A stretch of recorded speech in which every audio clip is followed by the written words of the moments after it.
जब मैं छोटा था तब बाबा ने भी हम बच्चों पर कई प्रतिबंध लगा कर रखे थे, विशेष करके मुझ पर।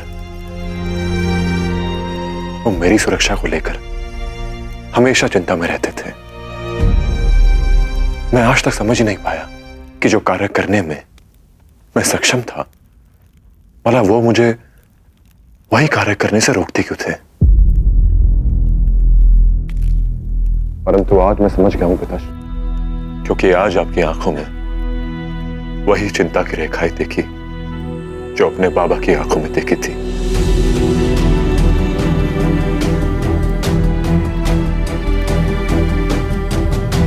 मैंने आज तक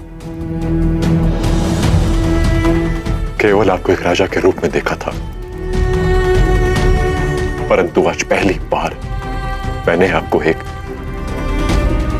उत्तरदायी पिता के रूप में देखा, जो बस इस बात से डरता है कि कहीं वो अपने पुत्र को न खो दे, है ना?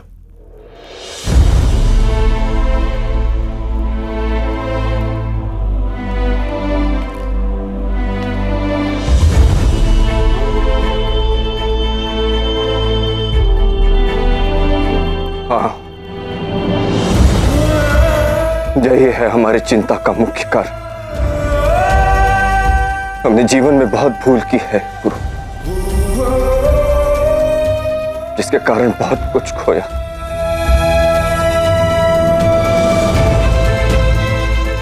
अब तुम्हें खोने का साहस शेष नहीं है हम में। अपने पुत्र को खोने का साहस तो किसी पिता में नहीं होता पिताश्री।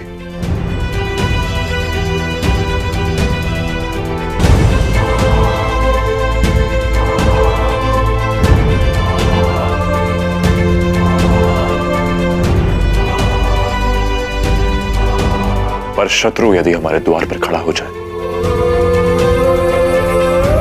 अब क्या केवल साहस से उनका सामना कर पाएंगे हम? यदि अलेक्जेंडर हमारे राष्ट्र में घुस आए, तब क्या केवल साहस और बल से उसका सामना कर पाएंगे हम? बिना उसकी रणनीति जाने क्या उसके सामने टिक भी पाएंगे हम?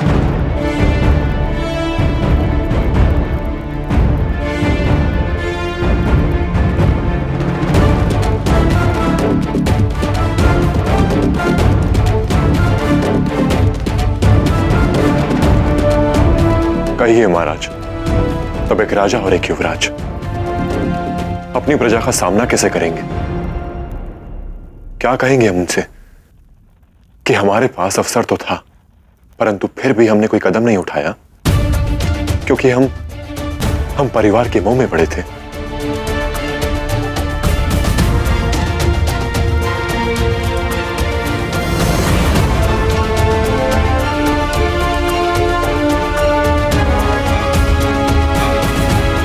मैं आपको युद्ध में हारता हुआ तो देख सकता हूं, पर पूरी प्रजा के सामने आप अपने सम्मान को हारे, ये मैं नहीं देख पाऊंगा।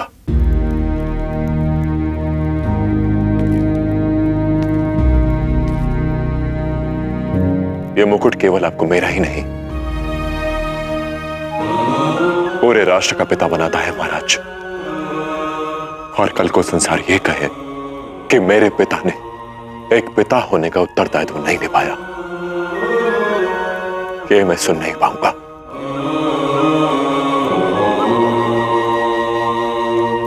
गुरु उचित कह रहे आर्य।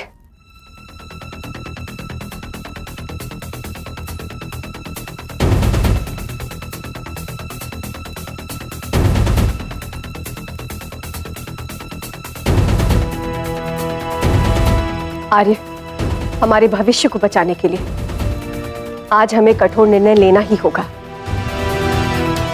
जिस अखंड भारत की नींव हमने रखी है, उसे पारिवारिक मोह के लिए हम हिला नहीं सकते।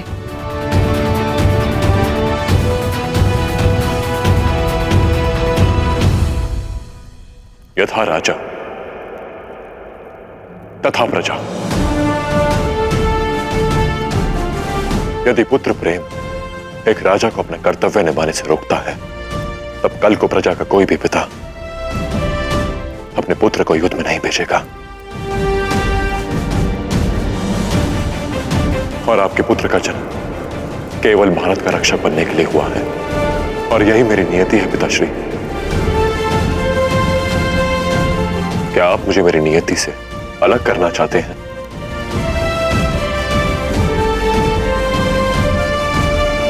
अब आप पर निर्भर है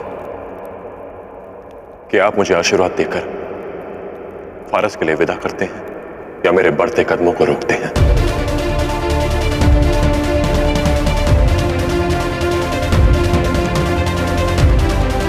यदि पुत्र प्रेम एक राजा को अपना कर्तव्य निभाने से रोकता है, तब कल को प्रजा का कोई भी पिता अपने पुत्र को युद्ध में नहीं भेजेगा।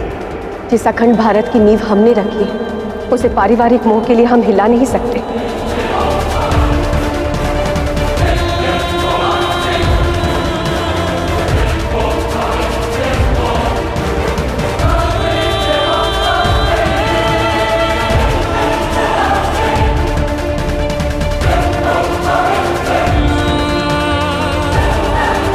खून की नदियां बहेंगी। अलेक्जेंडर आ रहा है इस मुल्क को हथियाने, तबाही फैलाने।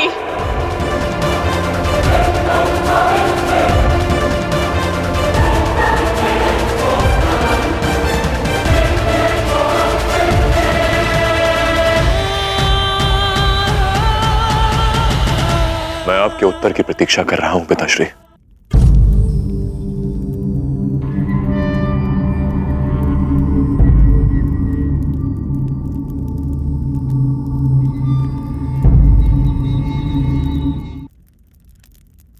समझ नहीं आता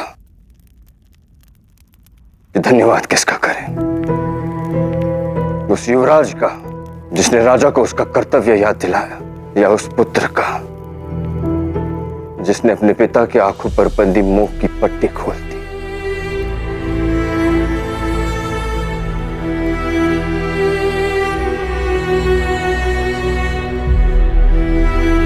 एक पिता का आशीर्वाद और एक राजा की आशाएं दोनों तुम्हारे साथ है पुरु।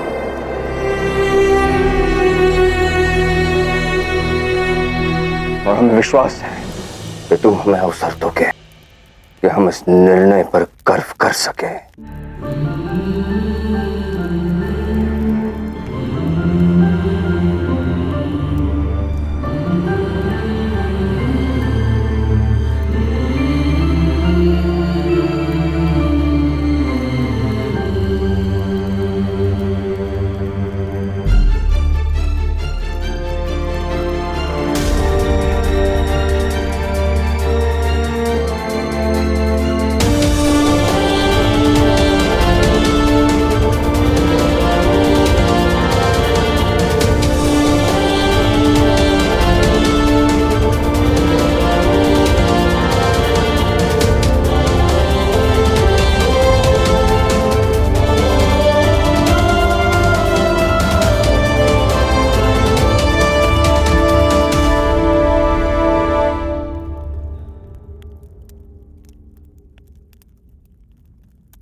हम समझ सकते हैं पुरु, तुम वहां सेना नहीं लेकर जाना चाहते।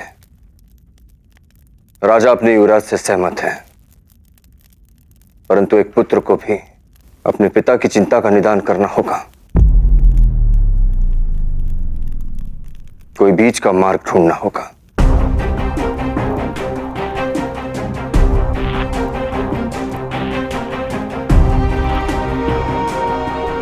सेवक, सभी सभासदों को सूचना कर दी जाए कि तुरंत राजसभा में प्रस्तुत हो। एक महत्वपूर्ण घोषणा करनी है।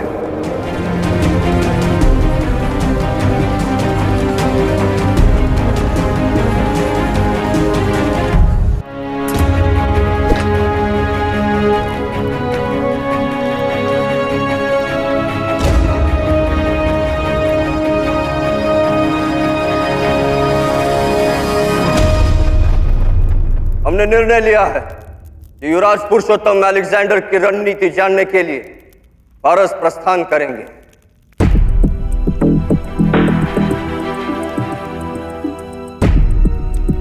हाँ, वो अपनी सेना साथ लेकर नहीं जाएंगे, परंतु वो अकेले भी नहीं जाएंगे।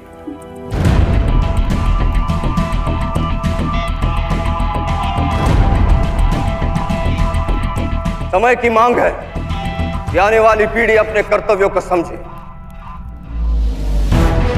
और अपने उत्तरदायित्व को निभाने आगे बढ़े।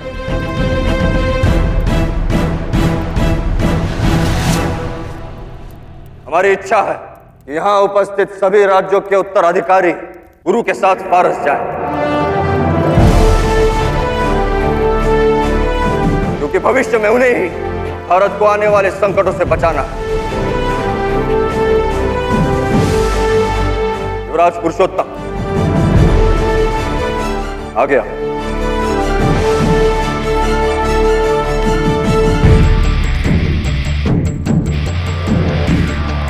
आज हम सब एक हैं, सुरक्षित हैं, तो युवराज पुरुषोत्तम के कारण।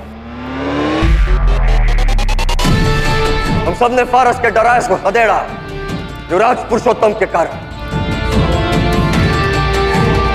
किंतु अब दूसरा संकट हमारे सीमाओं के द्वार खटखटा रहा है।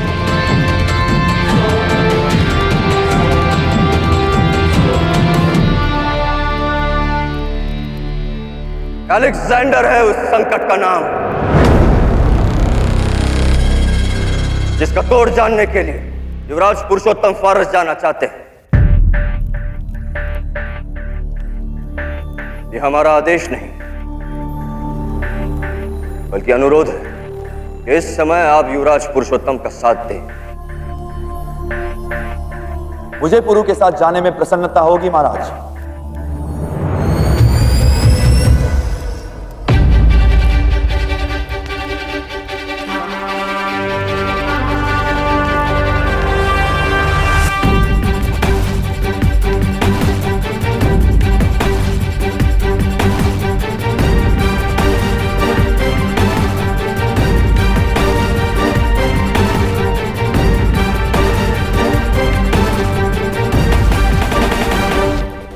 मैं किसी राज्य का उत्तराधिकारी तो नहीं, परंतु मैं पुरु के इस उद्देश्य में उसके साथ हूं।